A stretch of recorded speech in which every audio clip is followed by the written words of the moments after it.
ओम नमो शिवाय। हर हर महादेव। श्री हरि। बोलिए एकादशी मैया की जय। अश्विन मास के शुक्ल पक्ष की पाप पुंसा एकादशी की कथा।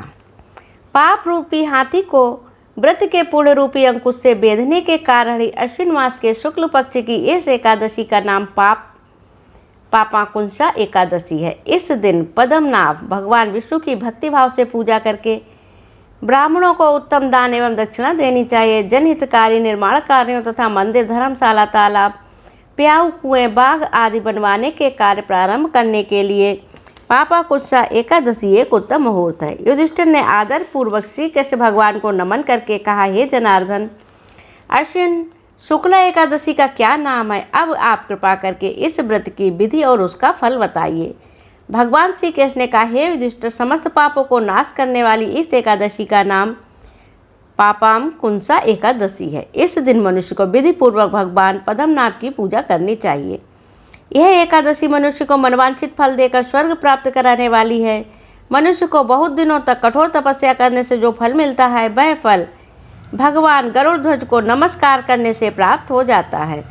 जो मनुष्य अज्ञानतावश उनके पाप करते हैं परंतु नित्य हरि को नमस्कार करते हैं, वे नरक में नहीं जाते। विष्णु के नाम के कीर्तन मात्र से संसार में सब तीर्थों के पुण्य का फल मिल जाता है। जो मनुष्य भक्त वत्सल भगवान विष्णु की शरण में जाते हैं, उनको कभी भी यम यातना नहीं भोगनी पड़ती। जो मनुष्य वैष्णव होकर शिव की ओर और शैव होकर विष्णु की निंदा करते हैं, वे अवश्य ही नरकवासी होते हैं। सहस्त्रों वाजपेय और अश्वमेघ यज्ञों से जो फल प्राप्त होता है, वह एकादशी के व्रत के 16वें भाग के बराबर भी नहीं होता। संसार में एकादशी व्रत के बराबर कोई पुण्य नहीं, परंतु इस पापाकुंसा एकादशी के समान पवित्र तो तीनों ही लोकों में कुछ भी नहीं है। जब तक मनुष्य पद्मनाभ की एकादशी का व्रत नहीं करते हैं, तब तक ही उनको देह में पाप वास कर सकते हैं। यह एकादशी स्वर्ग, मोक्ष, आरोग्यता, सुंदर स्त्री तथा अन्न और धन देने वाली है। इस एकादशी व्रत के बराबर गंगा, गया, काशी, कुरुक्षेत्र, पुष्कर भी पुण्यवान नहीं है। इस एकादशी का व्रत और जागरण करने से मनुष्य विष्णु पद को प्राप्त होता है। हे राजेंद्र, इस व्रत के करने वाले 10 पीढ़ी प्रात पक्ष की, 10 पीढ़ी पक्ष की और 10 पीढ़ी मित्र पक्ष की उद्धार कर देते हैं। वे स्वयं भी दिव्य देह धारण कर चतुर्भुज रूपों पीताम्बर पहन और हाथ में माला लेकर गरुड़ पर चढ़कर विष्णु लोक को जाते हैं। हे राजन, इस व्रत को करने से पापी मनुष्य की भी दुर्गति को प्राप्त ना होकर सद्गति प्राप्त होता है।